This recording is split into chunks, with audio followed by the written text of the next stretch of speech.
कैसे हो फ्रेंड्स। आज का लेक्चर एल नंबर 3 सबसे छोटा लेक्चर है। क्लियर। आज का जो टॉपिक है ना बेटा वो है फंक्शनल ग्रुप का स्ट्रक्चर। आपके सामने तीन स्ट्रक्चर यहाँ पर रखे गए हैं। आज का लेक्चर है बेटा फंक्शनल ग्रुप का स्ट्रक्चर, उसके बारे में उसका फिजिकल प्रॉपर्टी पढ़ाई करना है। बहुत सारे बच्चे बेटा फिजिकल प्रॉपर्टी स्ट्रक्चर ये जो पूरा पोर्शन रहता है ना उसे स्किप कर देते हैं। उसकी वजह से होता क्या है, जब भी इसमें से जेई या नीट के लिए या फिर गुजकेट के लिए एमसीक्यू आता है तो वो लोग नहीं कर पाते। आप ये टॉपिक को कभी स्किप मत करो, physical property and structures. Clear. सब चैप्टर में ऑर्गेनिक का पैटर्न देखो एक जैसा ही है। हेलो ऑर्गेनिक का पहला लेक्चर देखना, अल्कोहल फिनोल का पहला लेक्चर देखना, दूसरा वहां पर, दूसरा यहाँ पर। ऑलमोस्ट कंटेंट डिफरेंट है पर हेडिंग ऑलमोस्ट सिमिलर रहता है। तो स्ट्रक्चर बेटा पढ़ाई करते हैं आज का फंक्शनल ग्रुप का स्ट्रक्चर। पहला जो फंक्शनल ग्रुप है ये और कुछ नहीं मिथेनॉल है। दूसरा वाला फिनॉल है और ये वाला मिथॉक्सी मीथेन है। ये सारे टॉपिक हम लोगों ने बेटा प्रीवियस लेक्चर में कंप्लीट कर दिए हैं। बहुत सारे बच्चे रेगुलरली काम करते हैं, बहुत अच्छे। अगर आप रेगुलरली काम करोगे तो आपको लास्ट टाइम में बहुत ज्यादा मेहनत नहीं करनी पड़ेगी। चलो बेटा इसका स्ट्रक्चर्स में क्या डिफरेंट है, तो पहला एक बात देखो, यहाँ पर कुछ ऐसा लिखा है कि टेट्राहेड्रल का बॉन्ड एंगल 109.28 होना चाहिए था।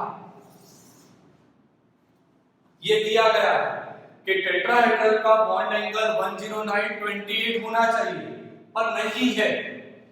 109.28 टेट्राहेड्रल का एंगल होना चाहिए। इसका मतलब क्या हुआ, चलो मैं उसका मीनिंग समझाता हूं, ध्यान से देखना। ये हो गया CH3 लगाया, यहां पर मैंने एक OH को लगाया, यहां पर मैंने एक H को लगाया, यहां पर मैंने एक H को लगाया। आप इस कार्बन का हाइब्रिडाइजेशन निकालो तो electron pair is equal to bond pair plus lone pair का यूज करो। बॉन्ड पेयर उसने बनाया 4, लोन पेयर 0, तो आंसर आया sp3। जब हाइब्रिडाइजेशन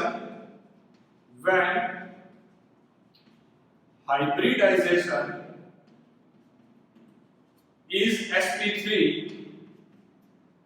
in that case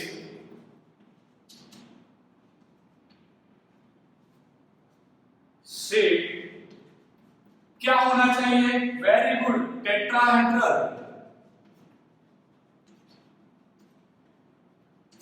अभी टेट्राहेड्रल शेप कैसा होता है ना वो देखने के लिए आप गूगल पर जाओ, टेट्राहेड्रल लिखो, जो शेप आता है वो एक बार देखो। 3D में यहां पॉसिबल नहीं है।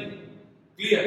तो शेप होगा टेट्राहेड्रल और टेट्राहेड्रल का एंगल, टेट्राहेड्रल में जो एंगल बनता है वो आइडियली 109.28 होना चाहिए पर यहां पर नहीं बनता। देखो ये एंगल उससे कम है,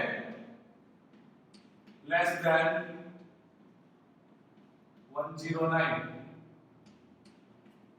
क्या रीजन, उसका रीजन क्या, तो बहुत ध्यान से देखो, बॉन्ड का एंगल कम हुआ, उसका मतलब क्या आया, उसका मतलब आया कि दोनों एटम नजदीक आ रहे हैं। उसका मतलब आया दोनों एटम बेटा नजदीक आ रहे हैं, बॉन्ड का एंगल कम हुआ। तो ये दोनों नजदीक क्यों आ रहे हैं, ऐसा तो क्या हुआ कि ये दोनों नजदीक आ रहे हैं। ध्यान से देखना, ध्यान से देखना बेटा, ध्यान से देखना। तो ये होने का रीजन है, अगर मैं ये दोनों, मान लीजिए कि ये हैंडल है, मैं ऐसे खींचूंगा, ऊपर खींचूंगा तो ये दूर जाएगा। दिमाग में चल रहा है, कुछ जा रहा है कि नहीं जा रहा है दिमाग में, फिर से एक बार सब सोच लो कि ये दो हैंडल है, मैंने ऐसे खींचा, नजदीक खींचा एक दूसरे की, तो ये दोनों दूर जाएंगे। वो तो ऐसा ही होगा ना। सीजर में क्या होता है, सीजर में क्या होता है, जब आप सीजर को खुली करते हो ऊपर से दोनों को दूर लेते हो तो नीचे का बॉन्ड एंगल कम होता है। ध्यान से देखो यहाँ पर बेटा, ये कैंची की तरह ही है। अगर इसको नजदीक लाए तो ये नजदीक आएगा, अगर इसको दूर ले गए तो ये दूर जाएगा। क्लियर? इसका मतलब बेटा बहुत ध्यान से समझो, गलती मत करो। दूसरा एग्जांपल देता हूं। ये दोनों का बहुत ज्यादा रिपल्सन हो रहा है। यहां पर लोन पेयर का रिपल्सन चल रहा है, मतलब ये दोनों का रिपल्सन है। इस दोनों के रिपल्सन की वजह से ये दोनों नजदीक आएंगे, अंदर आएंगे। ये दोनों को बिल्कुल नहीं पा रहा, मतलब वो दोनों रिपेयर हो रहे हैं, उसकी वजह से ये अंदर आएगा, बॉन्ड अंदर खींचेगा।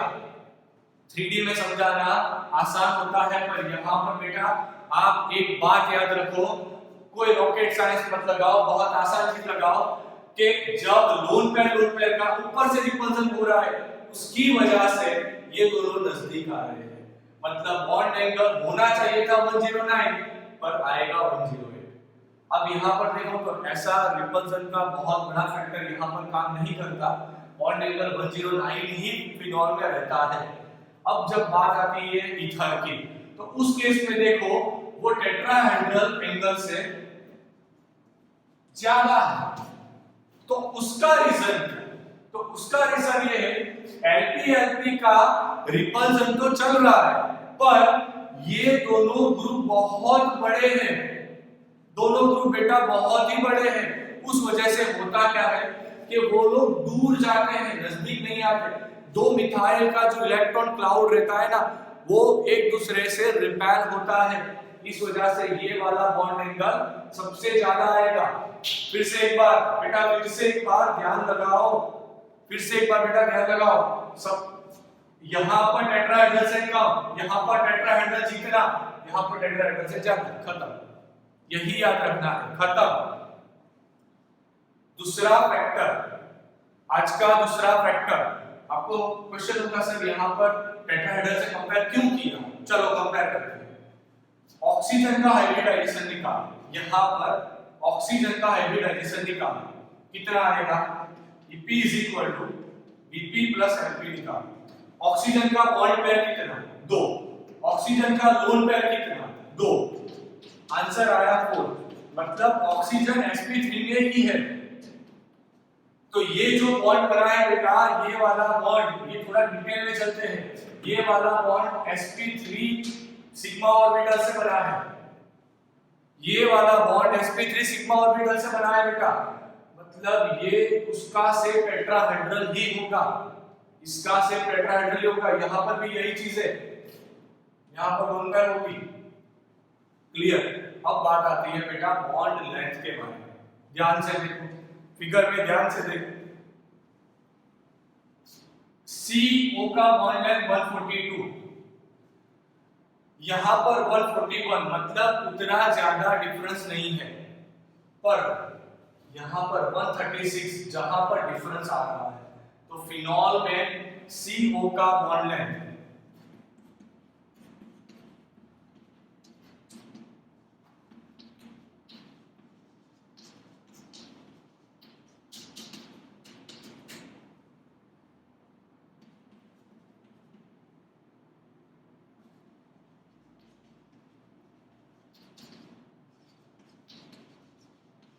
फिनॉल में CO का बॉन्ड लेंथ अल्कोहल की कंपैरिजन लेस। रीजन क्या है? बहुत सारे बच्चों ने फटाफट से आंसर सोचना शुरू कर दिया होगा, उसका रीजन आएगा, reason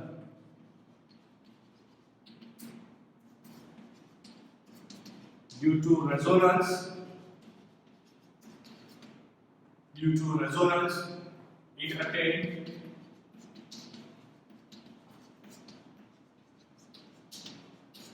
partial double bond character. यहाँ पर रेजोनेंस होगा, कैसे होगा वो सारी चीज आप लोग हेलो अल्केन में पढ़ चुके हो, वही हिसाब से यहीं पर भी रेजोनेंस होगा।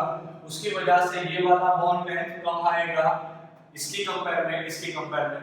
तो बेटा आज का जो टॉपिक था वहां पर आप फंक्शनल ग्रुप का स्ट्रक्चर पढ़ चुके हो अभी। मुझे भरोसा है कि आपको ये वाला टॉपिक समझ में आ गया होगा। जो सबसे ध्यान रखने वाला पॉइंट है ना ये वाला था, याद इतना रखो, एलपी का रिपल्सन जितना ज्यादा होगा उतना नीचे से एटम नजदीक आने को ट्राई करेंगे, दैट्स इट, क्लियर। पर यहाँ पर ऐसा क्यों पॉसिबल नहीं हो रहा?